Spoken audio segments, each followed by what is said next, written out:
I think climate change to me is a defining issue of our time, especially as a young person. I sort of think it's something that's taking the beauty out of the world, and from that it just seems like the world's dying in essence. It's really concerning to be seeing so much extinction events for species and seeing the natural world sort of fade away. I'm growing up in a world where if I don't get to see the Great Barrier Reef in the next 2-3 years, I probably just won't get to at all. We're going through one of humanity's biggest ever challenges, and it will last for a long time. When I became a dad, it became so much more personal. Climate change to me is an issue that, regardless of your age, it's an issue that we're all responsible for. I think climate change and experiencing climate distress can sometimes be a really isolating feeling as a young person. It really destabilizes kind of my emotional well-being. I've definitely had it affect my own mental well-being. Definitely had gone through a lot of challenges in my life. Emotionally, it's made it pretty difficult some days. It's one of those things where it's like you try and leave it out of your mind so you can just focus on other things, but then if you're having a bad day or even if you're having a good day, it can just pop up and just sort of bring you down a bit. It sort of feels like you've got a bit of a chain on your leg when you have it there. So many young people, not all of them in Parents for Climate, some of them in other organisations or communities, have been telling me that climate change is absolutely their number one concern, and that it is affecting their feelings, their anxiety. When coupled with a mental health crisis, when so many young people are grappling with mental health issues, that's a compounding factor that they just don't need. I see a lot of apathy, to be honest. So people become quite apathetic towards it all. I'd say there's almost like a stage of burnout and hopelessness. We kind of continue to see world leaders make poor choices that will continue to push us to the point of no return. Yeah, and being a young person, you can feel really locked out of all those decisions and you don't have a voice. I have friends who are okay with dying before their 30s because they literally cannot see a future for themselves in this world, because they cannot see a future in this world for anyone. And I mean, that might sound extreme or pessimistic, but that's the reality for some young people, is that they're literally just okay with dying before their 30s because what is there here for them? The 2022 floods were the first time I had direct impact from climate change, and I think thinking back to now, which is 3 years later, I still get anxious all the time thinking about when the next possible climate disaster will happen. And Cyclone Alfred is something that was on my mind, and I remember preparing for Cyclone Alfred and thinking, is this a routine that I'm going to have to normalise, preparing for the next natural disaster. So yeah, I think it's a really scary time to be in right now. I really noticed during the Black Summer bushfires how much it was affecting my then 3-year-old son's ability to breathe. We ended up having to go to hospital, and I was a nervous wreck, and I felt very affected by that experience. I started to understand that with the majority of Australians being affected by that event, that this was a new normal that we had to come to terms with. It's just a heavy topic, it just feels like the world's not healthy, and it just feels like a bit helpless as well, because it is such a monumental scope of a thing. So yeah, it's quite difficult sometimes to sort of bear with. I think for me personally, the biggest thing's probably been grief and eco-anxiety. We don't really have much wilderness left on the planet.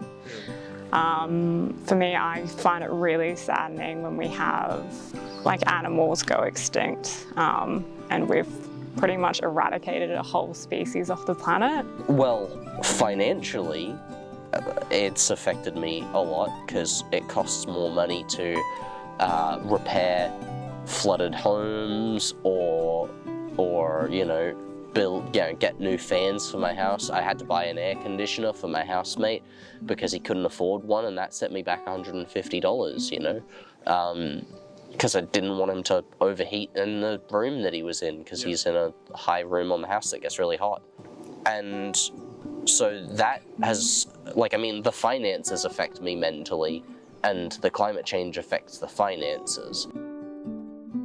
I think mental health professionals have a really important role to play. I think lots of young people are already facing climate anxiety and the grief that comes with it. And I think mental health professionals should really approach climate change as a mental health issue and start with that. I think we need to be acknowledging the fact that young people will continue to feel these impacts. And I think mental health professionals play a role in kind of normalizing our feelings and our emotions, and also validating our concerns. Something that I found personally that really helped me come out the other end was learning a little bit more about conservation, land care, my relationship with the world that I live in, and the responsibility that comes with it. See myself in the bigger picture while still grounding myself on what I can actually do within my own being to prevent climate change. I think just a greater impact of trying to build community. I think with our community, everyone feels a lot more lost, and I know coming from a smaller place myself and having lived in the city, it does feel very disconnected in a big city. So I know that like creating a community sense is really like what makes everything feel a bit more wholesome and complete. You know, you feel like you're part of a group that way. Young people can be having like a lot of these emotions and not know how to actually accurately describe what they're going through. I also think it's sitting in this weird space of acknowledging that things aren't good, but continuing to support them through that. And just acknowledging that all their fears and anxieties are completely reasonable. I think mental health professionals are so valuable and important, and first of all, I think a lot of young people just need a little bit of validation and understanding that this is not something that's necessarily unusual or all on them or insurmountable or intractable. As a community, we need to get really strong and good at looking after young people, looking after parents, and parents who also will be supporting their young people, and looking after each other, because there will be moments of extreme stress, and the more ready and the more resilient we are, the more we'll be able to sort of support each other and get through those emergencies. I think we need to be in a place where everyone feels comfortable to like have these conversations. And I also think mental health professionals play a really big role in kind of envisioning hope for young people again. I think, you know, like I said, it can be a really hopeless feeling. And so I think kind of mental health professionals can foster a sense of hope in young people in dealing with these issues. I would encourage mental health professionals to utilise what the environment has to support them with their clients, whether that's utilising the safe spaces that the environment has around us, whether it's out in the bush, out on the beach, out in the plains. I think those spaces can create a really safe space for conversation and allow people to ground themselves and recenter themselves when it comes to thinking about climate change.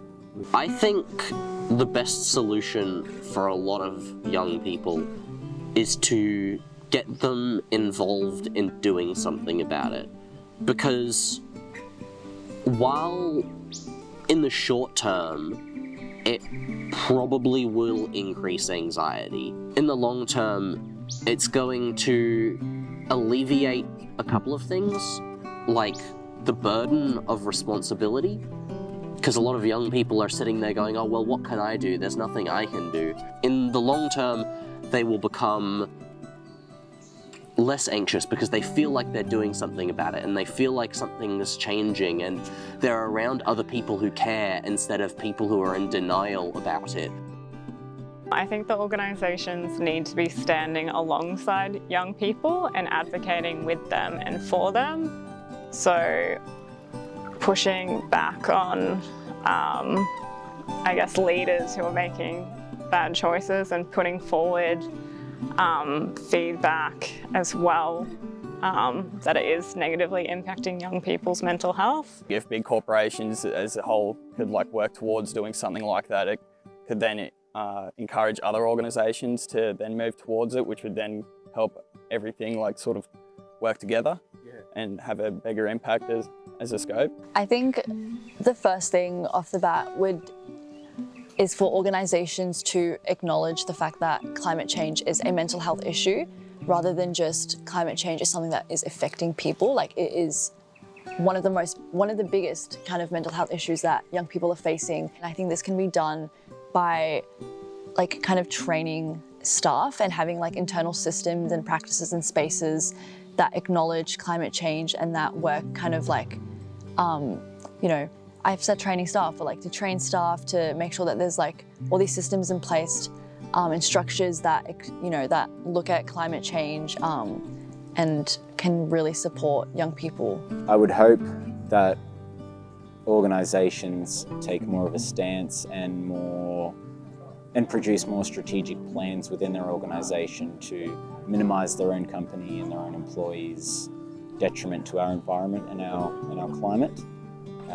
I think that can be done in a lot of different ways, whether it is more policy and procedure based, or it can be something that does come from a real natural human experience. I think one of the things I've learned about talking about climate change with young people, particularly of all ages, is that it's so important that we show that this is a problem that we are tackling, that we're applying all of our energies towards that, and that we're taking it seriously on all fronts. We're not just switching the lights off anymore, we're so much more than that. We're looking across our supply chains, we're looking at all of our workforce and community potential. This conversation is so big and so important, and that's something that I'd really love all organisations to be a part of. Stopping funding climate change would be a great start.